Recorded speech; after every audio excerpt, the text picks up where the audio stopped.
Nangunguna sa inyong mga radyo. Maaasahang public service. DZXL 558. Nandito ng programang kung saan ang kalusugan ay number 1. Two-time KBP Golden Dove Awardee for Best Radio Public Service Program at 2014 Gandingan Awardee for Best Development-Oriented Radio Program. Radyo mo sa nutrisyon. Mga usapin ukol sa pangkalahatang kalusugan. Matutugunan ang inyong mga katanungan ukol sa samot-saring issue ng maayos na pangangatawan. Radyo mo sa nutrisyon. Mula ulo hanggang paa. Busog sa impormasyon. Itig sa ekspertong kaalaman. Radyo mo sa nutrisyon. Malusog na katawan, malusog na isipan para sa produktibong mamamayan. Narito na ang inyong mga kasama sa kalusugan. 2014 Gandingan Awardee for Best Development-Oriented Radio Program Host, National Nutrition Council Executive Director, Assistant Secretary of Health, Bernie Flores at Rod Marcelino. Ayon sa ikawalong National Nutrition Survey na isinagawa po ng Food and Nutrition Research Institute, lumalabas na 3 sa bawat 10 Pilipino ay obese o labis po ang katabaan. Samantala 5% naman ng mga bata ang overweight at 8.3% naman sa mga teenager ang overweight at obese. Bilang tugon sa lumalalang kalagayang pagnutrisyon na ito, ngayong darating na Hulyo, ipagdiriwang natin ang buwan ng nutrisyon na may temang Timbang Iwasto sa tamang nutrisyon at ehersisyo. Ako po si Rod Marcelino at welcome po dito sa unang episode ng Radyo Mo sa Nutrisyon Year 6. Malusog na katawan, nutrisyon ang kailangan. Malusog na isipan, nutrisyon ang kasagutan. Mga kanutrisyon, ating pong titimbangin ang mga mabibigat na usapin tungkol po sa pagiging overweight at obese. Kabalikan niyo sa kinabukasan mula sa Kasama siyempre ang hepe ng Nutrition Information and Education Division ng National Nutrition Council na si Miss Jovi Raval. Magandang hapon po, Ma'am Jovi. Magandang hapon din, Rod. At siyempre sa ating mga tagapakinig, na Year 6 na po ang Radyo Mo sa Nutrisyon. Nako, parang kailan lang. 6 na taon na po ang Radyo Mo sa Nutrisyon. Ang daming mga nagte-text nung mga nakarang araw, ang daming nagtatanong kung kailan babalik ang ating programa. Eto na po.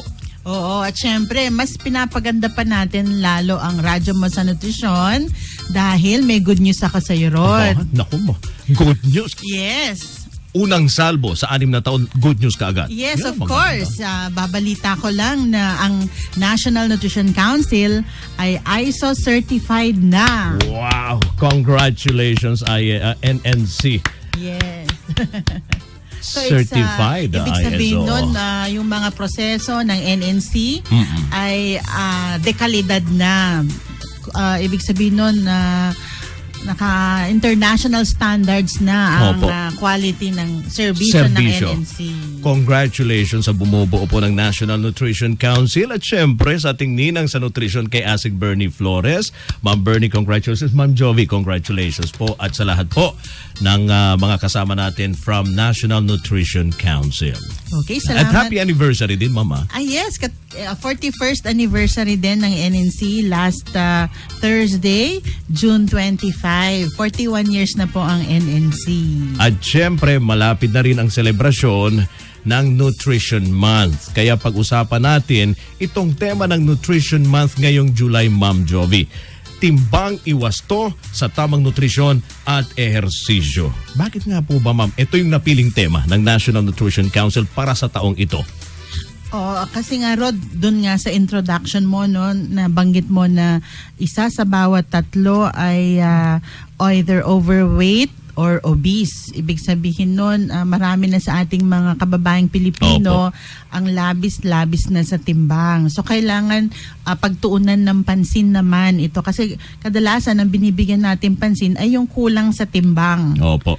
So dahil lumalala ang problema hindi lang dito sa Pilipinas kundi sa buong mundo. Mm-hmm. So nagiging pandemic na, so malawakang problema na ang overweight at obesity. Opo, ano nga ba po yung mga layunin sa pagdedeklara po ng tema?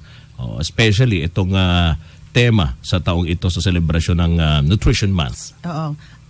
Kaya natin ginawang timbang iwasto sa tamang nutrisyon at ehersisyo ang tema ngayong taon. Opo. Ay para bigyan na pansin nga yung mga kababayan natin, malaman nila na dapat tamang nutrisyon at syempre dapat yung sapat na physical activity o ehersisyo ang kailangan para magkaroon tayo ng tamang timbang. So, kailangan din ito para maiwasan natin yung mga non-communicable diseases. Alam naman natin yung mga cancer, diabetes, dahil malaki ang risk kapag overweight at obese ang isang tao sa mga sakit na ito. Okay, nabanggit nyo Ma'am Jovi yung obese. Yung mga kasama natin dyan, pati ako na rin, naleleto, nahehelo. O ano nga bang pagkaiba na? Kasi pag sinabi nating obese, di ba, overweight rin. May pagkaiba po ba yung obese at overweight, ma'am? Oo. Pag sinabi nating, simplehan na lang natin, no? Pag overweight, mataba. Pag obese, mataba. Nako, ganun pala yun. Oo. Pagdating naman sa risk sa mga sakit, parang tumataas pa lang yung risk mo pag ikaw ay overweight. Pero pag ikaw ay obese, mataas na, mas lalong at risk ka na. Pagdating naman dun sa pagkakaiba, meron tayong mga paraan dyan kung paano malalaman kung ikaw nga ba ay overweight at obese, Rod. So, sa mga bata, kinukuha yung kanilang timbang at against dun sa kanilang edad. So, malalaman kung sila ay overweight for their age. Pag naman sa mga 6 years, 5 years and above, tsaka mga adults, ang sukat naman dyan ay yung body mass index or BMI, body mass index.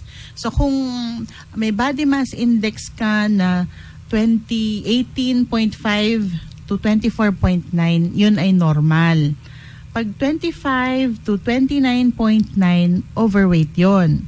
Pag mahigit na sa 30 ang BMI, obese na yon. So, may levels yon. So habang tumataas yung BMI, mas nagiging yung level ng obesity tumataas. So, ganun pala yung paraan ng pagsusukat, no? Kung ikaw ay overweight o obese, ano naman po yung status, ma'am, ng overweight at obesity sa younger age group? Kumbaga dito sa Pilipinas, hindi pa ganong kataas sa grupo namin. Hindi mo na sa 0 to 5 years, Rod. Oo. Kasi nung mga 90s, early 90s, 1% lang yan. Tapos habang tumataas, 3% tumataas. Ngayon 5% na. So pataas. Ganon din sa mga school age children natin. From halos wala, tapos unti-unti tumataas. So nakaka-alarma. Pero sa mga adults, halos dumoble na. Dati mga 16% lang. Ngayon 30% na. Kumpara sa mga mayayamang bansa, halos 4 sa bawat 5 ay overweight. Tayo, 1 sa bawat 3 sa bawat 10 ang overweight at obese naman. So sino po ang mas at risk sa obesity? Yung mga babae ba o yung lalaki, ma'am? Ayon dun sa mga datos, mas maraming overweight at obese na babae. Opo. Walang tiyak na dahilan, pero baka likely kasi na mas engage ang mga lalaki sa mga mahihirap na gawain, mga trabaho, kaysa sa mga kababaihan. Sobrang hilig sa kain naman din naman yung mga babae. Kaya mas... Oo, kasi kasama nun yung kwentuhan, di ba? Alright. Yun. So, mas mataas yung porsyento ng babae sa obesity. Oo, kumpara sa mga kalalakihan. Saang lugar po sa Pilipinas, ma'am, ang mas mataas at mababa ang prevalence po ng overweight at obesity? Ano pong maaring dahilan ng pagkakaroon po ng ganitong dato sa kanilang lugar? Pag tinignan mo sa buong Pilipinas, meron tayong 17 regions. Opo. Ang National Capital Region ang may pinakamaraming kaso ng katabaan. Susunod dyan yung mga highly populous na regions din. Region Calabarzon, yung Cavite, Laguna, Batangas, Rizal, Quezon, yung Region 11, Region 6, Cordillera. So usually dun sa mga urban areas. Bakit po? Anong dahilan, ma'am? Kasi yung pag sa urban areas, mas madali na ang transport system. So usually, hindi na naglalakad. Sumasakay na lang. Dito nga, di ba? Imbis na maglakad, magpe-pedicab pa kahit napakalapit, di ba? Napansin ko nga, dati kahit gaano kalayuan, nilalakad lang yan. Pero ngayon, mas nagiging tamad eh. Oo, so yung karamihan bawas yun dun sa ehersisyo, di ba? And then of course, pag sa mga urban places, mas maraming kumakain na sa labas. So yung mga kumakain sa mga fast foods, yung mga pagkain sa fast food, wala kang choice. So more mga sinaserve na pagkain, yung mga mamantika, mga high in calories, tapos yung mga sugary drinks, na yun yung nagpapadagdag dun sa excess calories sa katawan. Yung sinasabi nating ma-foods. Maaalad, mamantika, matatamis. So yan, pag sobra-sobra yan, yan yung nagdadagdag ng timbang.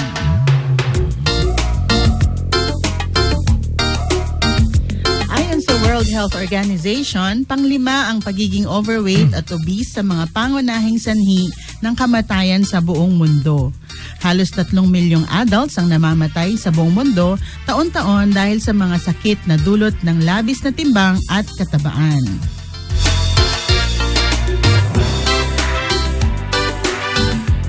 Naku mga kasama, heavy god pala talaga itong obesity at overweight. Ang pinagtataka ko lang, Ma'am Joby, sa hirap ng buhay ni Juan de la Cruz, bakit madami pa din mga Pilipinong tumataba? I mean, alam ko laganap po yung kahirapan kaya madami ang nagugutom, pero bakit kaya nagtatabaan? Dun sa mga susuri, talaga yung dito sa Pilipinas, yung average na kinakain ng Pilipino ay kokonti pa rin. So, pero pag tinignan mo rin yung datos dun sa physical activity, mas halos 3/4 ng mga Pilipino kulang sa ehersisyo. So, it's really yung kakulangan ng paggalaw, yung pag-exercise, yung hindi na masyado nang naglalakad, lagi na lang nakaupo. So, yun, mas factor yun ng kakulangan ng physical activity. Kaya mas maraming mga kahit mahirap, pwede ring maging obese. Kasi meron na rin hindi lang yung mga mayayaman ang masasabi mong prone rito, prone na maging overweight, obese. Even sa mga mahihirap, meron pa ring mga kaso na overweight. Kahit yung halimbawa anak nila ay payat, usually yung nanay, yun naman ang mataba. Kasi nga siguro kulang sa exercise. Even yung mga household chores, kulang pa rin yun. Paminsan din yung nanay overweight, pati yung anak overweight din. Oo, makilala akong ganun. Ano pa ma'am, yung ibang mga factor kung bakit tumataba ng husto po yung isang tao? Kasi meron kinoin na term ang World Health Organization. Tinatawag nila itong obesogenic environment. So minsan hindi dahil sa matakaw yung isang tao, pero yung kinagagalawan niyang lipunan, yun yung nagpapataba sa kanya. So ibig sabihin yung ating mismong, like sinabi ko, yung transport system natin, imbis na maglalakad, sasakayin na lang. Yung mga pagkain na available, wala ka masyadong choice. Yung marketing din ng mga iba-ibang pagkain, lalong-lalo na sa mga bata, nakakatulong yon na yung mga bata, mas ginugusto nila ito yung mga hindi masustansyang pagkain dahil napaka lakas nung kanilang ginagawang marketing, yung pag-a-advertise nila sa mga bata. So, pati yung bata, magulang, wala masyadong choice. Kasi yun yung gusto nung anak nila, di ba? Of course, isa rin yung dahilan ay yung kakulangan sa nutrisyon. Excuse me. Yung kakulangan sa nutrisyon sa habang bata pa lang. Yung mga batang underweight, usually sila yung mas at risk na magkaroon na maging overweight pagtanda nila. And then of course, meron ding pag-aaral na yung mga hindi pinasusong mga bata, yung pinainom ng formula milk, sila yung mas at risk sa overweight at obesity pagtanda nila. Pero yung ibang mga magulang, gustong-gusto nilang makita yung kanilang mga anak na matataba. Tama ba yun, ma'am? Kasi part yun ng kultura natin eh. So isa yun sa mga maling kultura natin na perception na Oo na, ay ang cute-cute. Pag mataba, malusog. Pag alalaki ng mga pisngi, ang cute-cute. Pero actually, kawawa yung bata eh. Opo. Kasi una, paglaki niya, mahirap na siyang mag-lose ng weight kasi nakasanayan na niya kumain na marami. And then, yung burden ng society, yung inaano siya, yung quality of life ng mga matatabang bata. Opo. Tinutokso, so nagkaka-develop ng mga shyness, naging extrovert. So may social implications din yung pagiging overweight at obese. Ayun. Ma'am Joby, nabanggit niyo po yung physical inactivity, dietary pattern, child undernutrition, poor breastfeeding. Mayroon pa ba hong ibang mga dahilan kung bakit tumataba ng husto yung isang tao? Yung ang sinabi ko, yung obesogenic environment, yung kailangan magkaroon siguro ng mga polisiya para makontrol yung marketing ng mga unhealthy foods, lalong-lalo na sa mga bata. Kasi naging malaking impluensya yon dun sa food choices ng mga bata at pati ng mga magulang. Alright. Mga kasama, word for the day muna tayo. Nabanggit na rin lang natin kanina kung paano malaman kung healthy ang timbang ng isang tao. Ating word for the day ay waist circumference. Waist circumference. Doon muna tayo po sa word na circumference. Ang circumference ay ang perimeter o sukat ng distansya paikot sa isang bilog. Kaya ang waist circumference ay ang sukat ng distansya paikot sa ating abdomen o waist. Ang waist circumference ay isa sa mga pinaka-praktikal na paraan upang suriin ang abdominal fat ng isang tao. So ang isang taong mayroong mataas na waist circumference ay may mataas na tsansang magkaroon ng non-communicable diseases gaya ng type 2 diabetes, mataas na level ng kolesterol sa dugo, alta presyon at sakit sa puso.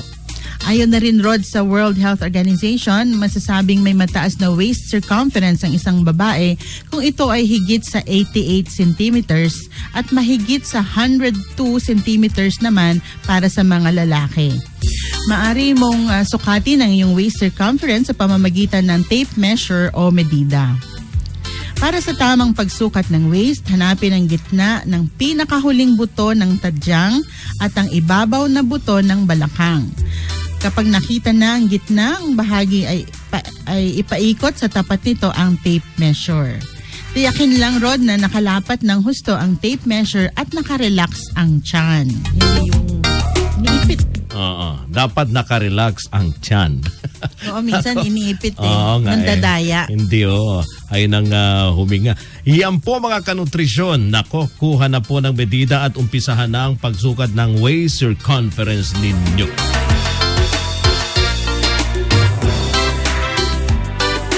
At Ma'am Joby?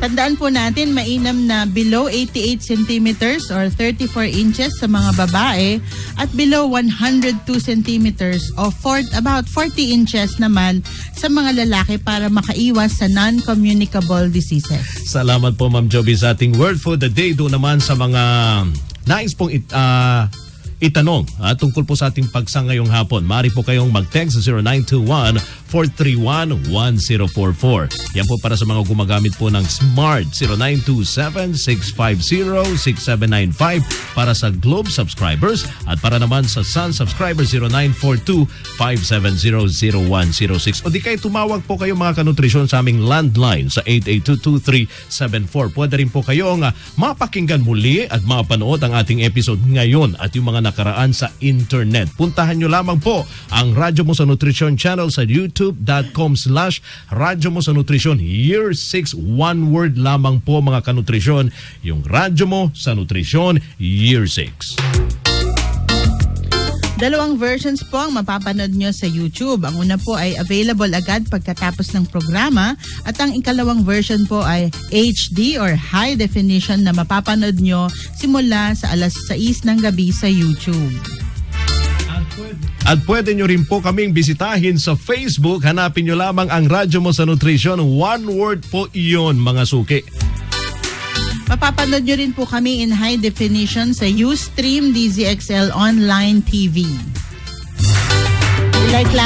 I-like lamang po at FB Friends na tayo. Sa Twitter naman po, sundan nyo po kami sa twitter.com/Radyo Nutrisyon. One word din po yon. I-add nyo rin po ang Radyo Mo sa Nutrition Year 6 sa inyong circle sa Google+. Mapapanood nyo rin po kami sa Signal Digital TV Channel 209. Ayan. Delay telecast po ito sa cable pero high definition naman po ang inyong mapapanood. Oo, maaari nyo rin pong marating ang aming website sa nnc.gov.ph at yung official Facebook page ng NNC na NNC Official. At para po sa mga gustong makipag-interact, i-hashtag Radyo Mo sa Nutrition Year 6. At eto na, Ma'am Joby, ang inaabangan ng ating mga tagapakinig, ang ating mga kanutrisyon, ang ating text question of the day. Ang unang 6 mga kasama na makakapag-text po ng tamang sagot ay mananalo ng 100 pesos worth of cellphone load. Ang tanong, Ma'am, magbigay ng 2 dahilan na patuloy na pagdami ng mga Pilipinong overweight at obese. Ayun ako, napakadali, Ma'am Joby, yung tanong. 100 pesos na cellphone load ang hinihintay para sa kanila. Oo, giveaway na yan. I-text lang po ang inyong sagot sa ganitong format: full name, space, address, space ang inyong sagot at isend po ito sa 0908-579-6898. Mga kanutrisyon, patuloy lamang po kayong tumutok sa ating pagbabalik. Tatalakay naman natin ang mga nakalatak na programa po ng pamahalaan upang masolusyonan ang pagtaas ng kaso ng overweight at obesity. Magbabalik po ang Radyo Mo sa Nutrisyon. Radyo Mo sa Nutrisyon. Mang Moy, kanina pa tumatawag itong si Miss Eloisa. Good morning, Miss Eloisa. Mang Moy, kapag may edad na, kailangan pa ba mag-exercise? Dapat. Commandment number 9, panatiliin ang tamang timbang. Sa pagtanda natin, bumabagal ang metabolismo. Kaya dapat bantayin ang ating timbang. Mag-ehersisyo, maglakad, magsayaw. Talaga? Mang Moy, pwede ka bang maimbitang mag-ballroom dancing? Ha? Sundin ang 10 Commandments para sa sigla at lakas ng buhay. Paalala ng National Nutrition Council ng DOH. Pang-10 commandment, Mang Moy. Maging aktibo, iwasan ang alak, huwag manigarilyo. Wala akong ganyang bisyo. Very good, Elmer. Maraming bagay ang nagdudulot ng stress at ng sakit tulad ng cancer, heart disease, diabetes. Simple ang sekreto. Kumain ng tama, magpalakas ng katawan, maging aktibo. Game ako dyan, Mang Moy. O sige, Elmer, mamaya pagpunta natin sa kantin, maghagdan tayo. Ha? Hanggang 10th floor? Sundin ang 10 Commandments para sa sigla at lakas ng buhay. Paalala ng National Nutrition Council ng DOH. Welcome back po, mga kanutrisyon. Miss Joey, bukod po sa pagdiriwang ng Nutrition Month, ano-ano po ba yung mga kasalukuyang programa po ng pamahalaan para matugunan o masolusyonan po at maiwasan ang problema ng overweight at obesity, ma'am? Nangunguna syempre ang Department of Health sa pag-promote ng healthy lifestyle. Opo. Meron ng DOH na programang Pilipinas Go for Health. Dito, sinasagot niya yung 4 na risk factors ng non-communicable diseases. So, merong Go Sigla, Go Sustansya, Go Hinay sa ano to? Sa alak at saka yung no yung smoking. Mga bisyo. Oo. So, go slow sa tagay at saka go smoke free. Bukod doon sa pag-promote ng healthy lifestyle, of course, patuloy pa rin ng NNC sa pag-promote ng tamang nutrisyon. So, kaya nga, napakinggan nyo lang kanina yung ating 10 Commandments na ayon dyan yung sa Nutritional Guidelines for Filipinos. At of course, ang Department of Education din, may programa rin siya para sa mga mag-aaral.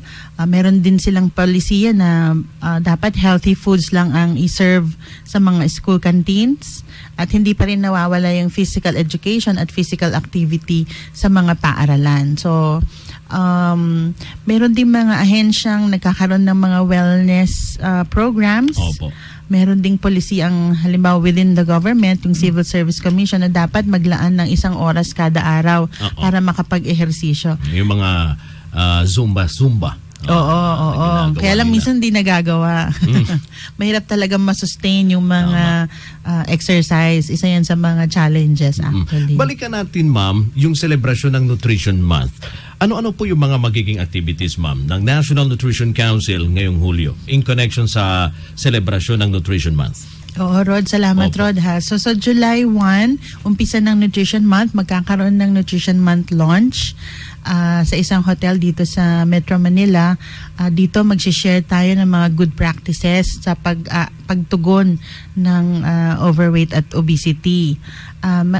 Makikipag-partner din ng NNC with Mandaluyong City para sa isang attempt na ma-break ang Guinness World Record dun sa pinakamaraming magzuzumba. So about ang target mga 40,000 na taga Mandaluyong sabay-sabay magzuzumba. Sa July 19 po iyan. Then of course, patuloy pa rin sa ating mga ibang rehiyon yung mga iba-iba ding Nutrition Month activities sa pakikipag-ugnayan sa mga lokal na pamahalaan. So iba-ibang activities, meron dyan nagzuzumba, mga iba-ibang ehersisyo, mga fat run. So hindi lang yung mga fat run, yung mga matataba naman ang patakbuhin natin ngayon. And then of course, mga cooking demonstrations on mga healthy foods, nutrition counseling, mga nutrition assessment para alam ng mga tao kung ano yung kanilang timbang at para alam nila kung overweight ba sila or obese. So maraming pwedeng gawin, no? So na i-celebrate itong Nutrition Month. Ayun. Ano naman ang maaaring maging partisipasyon, Ma'am Joby, ng bawat mamamayang Pilipino na nakikinig ngayon sa ating programa para sa selebrasyon ng Nutrition Month? Oo. Una, Rod, nakikiusap ako sa ating mga kababayan. Una, alamin ninyo ang inyong timbang. Nasa tamang timbang ba kayo? Normal ba? O overweight ba kayo? And then from there, magkaroon po ng commitment para iwasto ang timbang, which is yung ating tema, ano. So, mag-serve po ng masustansyang pagkain, sundin ng 10 commandments, and then of course, magkaroon ng physical activity at least 30 minutes kada araw, and then on most days, magkaroon ng moderate na intense na physical activity. So at least yan po ang umpisa para maging wasto ang ating timbang. Ayun. May mga tanong tayo rito, Ma'am Joby, mula sa ating mga kanutrisyon. No? Ito mula kay 6446. Ma'am at Kuya Rod, good PM po. Tanong ko lang po kung okay lang ba daw ang timbang na 59 to 60 sa edad na 52. Okay. Okay, sa ating texter, kailangan po nating malaman kung ano ang inyong height. So wala po yan sa edad. So, kailangan alam ninyo ang inyong height. So, yung i-explain ko lang siguro paano kukunin yung body mass index. Opo.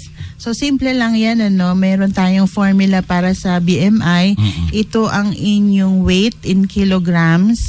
I-divide ninyo ito sa inyong height in meter squared. So, for example, ang height mo ay 5 feet.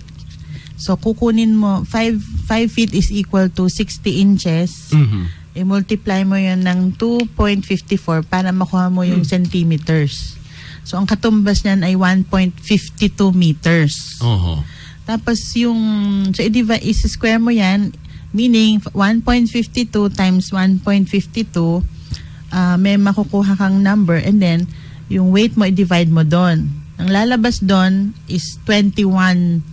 So, ikaw ay 5 feet, ikaw ay 50 kilos, ang BMI mo is 21. So, within normal pa yon, basta hindi lalagpas sa 25. So, hindi pa overweight? Oo. Pag more than 25 ang BMI, overweight na yon. Pag 30 na ang BMI, obese na yon. So, mahalaga na alamin yung inyong body mass index. Napakahalaga yan. Oo. Para sabi nga ni Ma'am Joby, para makaiwas sa iba't ibang klase ng sakit. Dahil hindi porket mataba, malusog. Yun lang dapat nilang tandaan, di ba, Ma'am Joby? Opo. Oo, Rod. Tama ka dyan, Rod.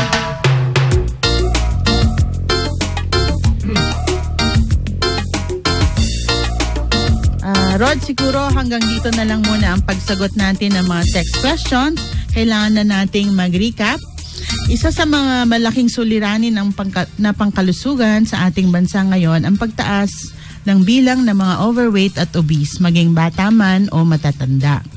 Ang ilan sa mga posibleng dahilan nito ay ang kakulangan ng physical activity, mataas na pagkonsumo ng mga pagkain, lalo na yung mataas sa fats at asukal, kakulangan sa nutrisyon sa unang 1,000 araw sa mga bata dulot ng isang hindi sapat na pagpapasuso at pagpapakain ng angkop na complementary foods. Sikapin na mapanatili ang tamang timbang upang maiwasan ang malulubhang karamdaman. Kung labis ang timbang, makakatulong ang pagkakaroon ng tamang nutrisyon at sapat na physical activity. At mga kasama, tandaan ngayong darating na buwan ng Hulyo, timbang iwas to sa tamang nutrisyon at ehersisyo. At sa susunod na Sabado naman, tatalakayin po natin ang isa na namang exciting na topic sa nutrisyon. At mga suki, mga kanutrisyon, tutok lang dito sa radyo mo sa nutrisyon. At ating pong nakasama si Ma'am Jovi Rabal, Chief of Nutrition Information and Education Division ng National Nutrition Council. Maraming salamat po, Ma'am Jovi. Paalala sa ating mga kanutrisyon, ito'y para sa darating na Nutrition Month ngayong July. Oo, salamat Rod. Of course, ang tema ng ating Nutrition Month ay timbang iwasto sa tamang nutrisyon at ehersisyo. So, dalawang elemento ang kailangan natin tandaan, tamang nutrisyon. So, sundin po natin ang 10 commandments. Patuloy po natin yung pinapaalala po sa inyo. At of course, physical activity, kailangan po at least 30 minutes kada araw ng galaw-galaw para hindi rin pumanaw. Ayun. Maganda. Napakagandang mensahe. At bago tayo magtapos ngayong hapon, mga suki, eto na po ang ating ninang sa nutrisyon. Hi, opo mga kasama, ang napakasipag at sabi ko nga ito'y napakabait na ninang sa nutrisyon, ang Assistant Secretary of Health. Walang iba kundi si Asik Bernie Flores. Ma'am Bernie, magandang hapon. Magandang hapon din sa inyo, Rod, at saka Jovi. Thank you very much. And magandang hapon sa lahat ng ating mga tagapakinig. May meeting lang kami ni Chairman Tolentino tungkol sa EDSA traffic. Ayun. Grabe. Anyway, congratulations, sabi mo nga, Jovi, kanina sa 6th year na tayo. Yes, opo ma'am. Tapos year 6 and then ang dami naming blessings. Tama. Kaya sinishare namin sa lahat ng ating tagapakinig para lalo pang gumanda ang buhay pang nutrisyon. Congratulations, Ma'am Bernie. Oo. ISO certified. ISO certified. Oo, tapos 41st, sa 41st birthday talaga namin na award yung certification. Kaya double celebration. Anyway, may dadagdag lang akong maliit na aspeto dun sa obesogenic environment. Opo, ma'am. Na miss lang banggitin ni kaya tamang-tama rin sa MMDA kasi yung mga kakulangan ng ating mga bike lanes o kaya pedestrian o kaya mga parke is one way that prevents people from being physically active. Instead na maglakad, masagasaan ka. Di mag-tricycle ka na lang or magpa-jack, di ba? Tama. Tapos yung mga bata, yung mga pamilya, walang pasyalan apart from restaurants. Wala na ng parke. Kulang ng kulang lang. So, sana yung mga pamahalang lokal nakikinig sa atin ngayon, pagtulungan na magkaroon ng mga ganung facilities para ma-promote talaga ang physical activity.